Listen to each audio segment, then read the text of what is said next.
Hello everyone and welcome to today's session. Today we will continue with our chapter Our Environment. Few topics are left in our chapter. Today we will deal with what is solid waste. Solid waste क्या होता है? The waste which arise from the human activities is known as solid waste. जितना भी waste human activities के through generate होता है उसे हम सॉलिड वेस्ट कहते हैं. बच्चे बहुत सारी टाइप्स का होता है और बहुत सारे नेचर की बात करते हैं तो हम इसके ये कि किस कंपोनेंट का बना है, ये बायोलॉजिकल नेचर का भी हो सकता है, ये केमिकल नेचर का भी हो सकता है. अगर मैं बायोलॉजिकल नेचर की बात करूं तो ये कुछ ऐसे होते हैं उसमें जो इन्फेक्शियस हैं, जो हमें कहीं ना कहीं पे कोई डिजीज कॉज कर सकते हैं, और कुछ ऐसे होते हैं जो नॉन इन्फेक्शियस होते हैं जिससे हमें कोई खास खतरा नहीं है. केमिकल नेचर की बात करूं, कुछ ऑर्गेनिक होते हैं, कुछ इनऑर्गेनिक, और कुछ इसमें जो है वो इनर्ट रहते हैं, ना वो ऑर्गेनिक होते हैं ना वो इनऑर्गेनिक होते हैं. बट ये सॉलिड वेस्ट हमारे लिए डिफिकल्ट भी होते हैं बहुत जगहों पे जहां पे ये कोई डिजीज कॉज कर लें. अब क्या मेथड्स हैं, कैसे हम इसको सेफली डिस्पोज कर सकते हैं इन वेस्ट को? सबसे पहला मेथड है इंक्रीनेशन. इंक्रीनेशन क्या होता है? Aerobic burning of solid waste. Aerobic मतलब ऑक्सीजन की प्रेजेंस में जब हम किसी सॉलिड वेस्ट को बर्न करते हैं, लाइक गार्बेज या रबिश या डेड एनिमल्स को एट हाई टेम्परेचर पे, तो इसे इंक्रीनेशन कहा जाता है. Next we have pyrolysis, anaerobic burning of solid waste. Anaerobic का मतलब in the absence of oxygen. जब हम सॉलिड वेस्ट को बर्न करते हैं एट हाई टेम्परेचर तो उसे पायरोलिसिस कहा जाता है. आपको समझ आ गया बच्चे? इंक्रीनेशन का मतलब है aerobic burning of solid waste, मतलब ऑक्सीजन की प्रेजेंस में, और पायरोलिसिस का मतलब है anaerobic burning of solid waste, मतलब ऑक्सीजन की एब्सेंस में. Segregation, as the name suggest, इसका मतलब होता है separation of different types of waste. जैसे हम बायोडिग्रेडेबल और नॉन बायोडिग्रेडेबल वेस्ट को आपस में डिफरेंशिएट कर लें. आजकल बहुत सारी गाड़ियां भी जो है वो लाई जाती हैं जिसमें आपको अलग अलग बॉक्सेस दिखेंगे जिसमें अलग अलग टाइप की जो वेस्ट है उनको डालने के लिए कहा जाता है. Composting, solid waste is digested aerobically और anaerobically by microbial action.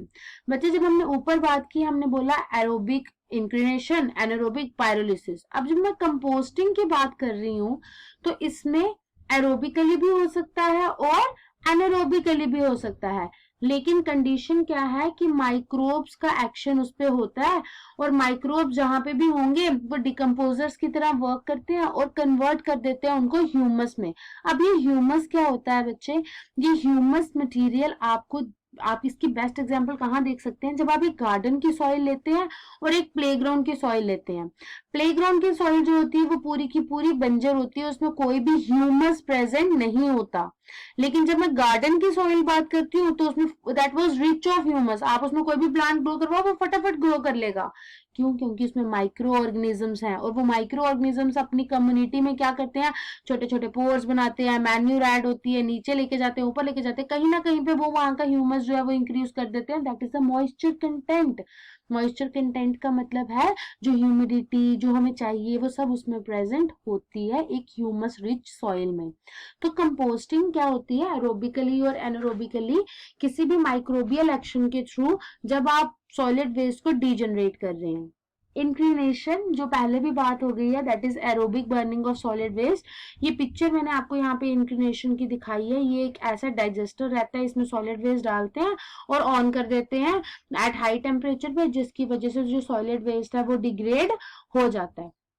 तो सॉलिड वेस्ट क्या है, कुछ टाइप्स हैं उसकी, और जो उनके डिस्पोजेबल मेथड्स हैं. बच्चे फूड चेन फूड वेब की बात हमने बहुत पहले ही कर ली थी, लेकिन उसके डिफरेंस की बात हम नहीं कर पाए थे. डिफरेंस में क्या रहता है? जो फूड चेन है आपको पता है यूनिडायरेक्शनल है, एक ही डायरेक्शन में मूव करती है. लेकिन फूड वेब क्योंकि वो एक नेटवर्क है तो उसमें बहुत सारी डायरेक्शन जो है वो इनकॉर्पोरेट होती है. फूड चेन एक सिंगल एनर्जी पाथवे है, वो सीधे जाता है.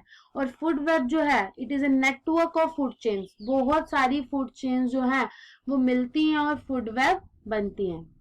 फूड चेन हमेशा ग्रीन प्लांट से स्टार्ट होती है, लेकिन जब मैं फूड वेब की बात करूं इसमें इतने लिंकेजेस और क्रॉसेस होते हैं that you are not aware from where it is starting. आप इसके जो डिफरेंस है उसमें डायग्राम भी ऐड कर सकते हैं। You don't have to write add diagram, I have written this only for your understanding.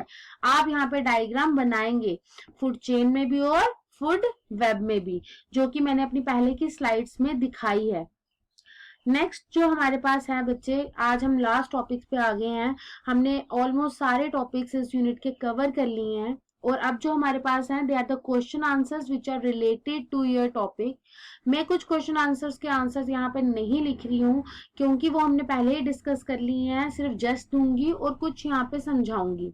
Harmful effects of ozone layer depletion हमने पहले ही बात कर ली है। इम्यून सिस्टम को खराब करता है, क्रॉप्स की डिग्रेडेशन करता है, कैटरैक्ट के चांसेस इंक्रीज हो जाते हैं, ग्रोथ नहीं हो पाती है प्लांट्स की सही तरीके से, फोटोसिंथेसिस का प्रोसेस खराब हो जाता है, स्किन कैंसर होते हैं। Next question, which food chain are adventitious?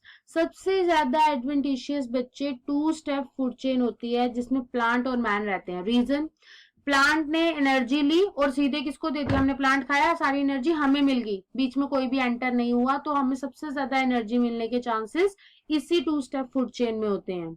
Biomass, living matter in any organism is known as biomass. Then we have how do decomposers obtain their food? ये क्या करते हैं बच्चे, इंजाइम्स क्रिएट करते हैं जो डेड मैटर पे जाता है, डेड मैटर से कुछ ना कुछ जो है मटेरियल चेंज होता है और ये उसको एब्जॉर्ब कर लेते हैं। इस तरह से जो डिकम्पोजर्स हैं वो अपना खाना लेते हैं। Next, if all waste we generate is biodegradable then what will be the impact? अगर सारा का सारा जो जनरेट हो रहा है वो बायोडिग्रेडेबल होगा तो क्या इम्पैक्ट होगा इन्वायरमेंट पे? बच्चे, इन्वायरमेंट बहुत ही नीट एंड क्लीन हो जाएगा। ऐसा ऑल्सो होता नहीं है, लेकिन बायोडिग्रेडेबल वेस्ट कोई भी की तरह से पॉइजनस नहीं होता है, तो वो नीट एंड क्लीन जो है इन्वायरमेंट वो जनरेट कर देगा। Next we have what are the problems caused by non biodegradable waste? बच्चे, soil pollution, difficulty in recycling, ये वेजिटेशन ग्रोथ है वो नहीं होने देता है, तो ये और भी बहुत सारी प्रॉब्लम्स कॉज करता है।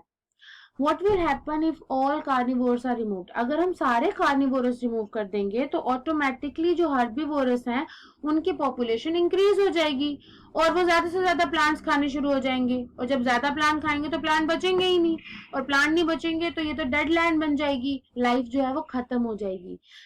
ऐसा नहीं होता बच्चे, क्योंकि फूड वेब में कोई ना कोई कार्निवोर किसी न किसी तरह से हर्बीवोर्स को खा ही लेता है, तो अगर ऐसा होगा तो वो अफेक्ट करेगा।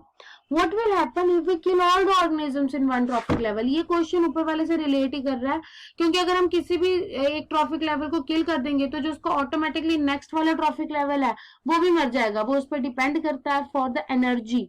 तो जब वो भी खत्म हो जाएगा तो उसके बाद जो नेक्स्ट हमारे पास कोई भी फॉर्मेशन होने की चांसेस नहीं रहेंगे। How can you help in reducing the problem of waste disposal? हम इसे वर्मी कंपोस्टिंग से खत्म कर सकते हैं बच्चे। वर्मी कंपोस्टिंग क्या होती है कि आप सॉइल में बहुत सारे माइक्रोब्स डाल सकते हैं। वर्मी कंपोस्टिंग की बेस्ट एग्जांपल है अर्थवॉर्म को लेके ना, जो क्या किया जाता है, फील्ड्स में डाल दिया जाता है, और ये अर्थवॉर्म जो है इनका जो चलने का तरीका होता है वो बहुत ही अलग सा होता है। ये अपने सारे के सारे पहले आगे आते हैं, फिर मूव करते हैं, फिर आगे आते हैं, फिर मूव करते हैं। उस वजह से क्या करते हैं, ऊपर की चीज जो है मैन्यूर वो नीचे ले जाते हैं, नीचे का मैन्यूर चीजें जो है वो ऊपर ले आते हैं, और इस तरह से ये पूरी की पूरी मैन्यूर को जो है वो मिक्स कर देते हैं इन द फील्ड। तो वर्मी कंपोस्टिंग इस तरह से करवाई जा सकती है जिसकी वजह से वेस्ट जो है वो इकट्ठा नहीं होगा। Use of eco friendly products, ये आपने अभी एग्जाम्पल इसमें देखी होगी है कि पहले पहले जो प्लास्टिक के कप्स आते थे वो प्योरली प्लास्टिक होता था, उसके बाद हमारे पास मिट्टी के कप आने स्टार्ट हुए थे, लेकिन वो थोड़ा कॉस्टली था, और तो वो बहुत अच्छा था क्योंकि वो सॉइल बिल्कुल प्योर होती है, लेकिन वो कॉस्टली हो गया। अब जो हमारे पास आ रहे थे फिर फोम के आ रहे थे, और अब उससे भी अच्छी क्वालिटी आनी स्टार्ट हो गई है जो इको फ्रेंडली है, तो हम इको फ्रेंडली प्रोडक्ट्स यूज कर सकते हैं। कुछ क्वेश्चन आंसर्स बच्चे मैंने नहीं लिए हैं बिकॉज वो सारे उन टॉपिक्स के साथ रिलेट कर रहे हैं। आप यहाँ से सिर्फ समझेंगे, रिटन पोर्शन जो है वो आप जो आपको पीडीएफ फाइल्स दी जा रही हैं उसके थ्रू ही लर्न करेंगे। I hope this is clear to you. Thank you.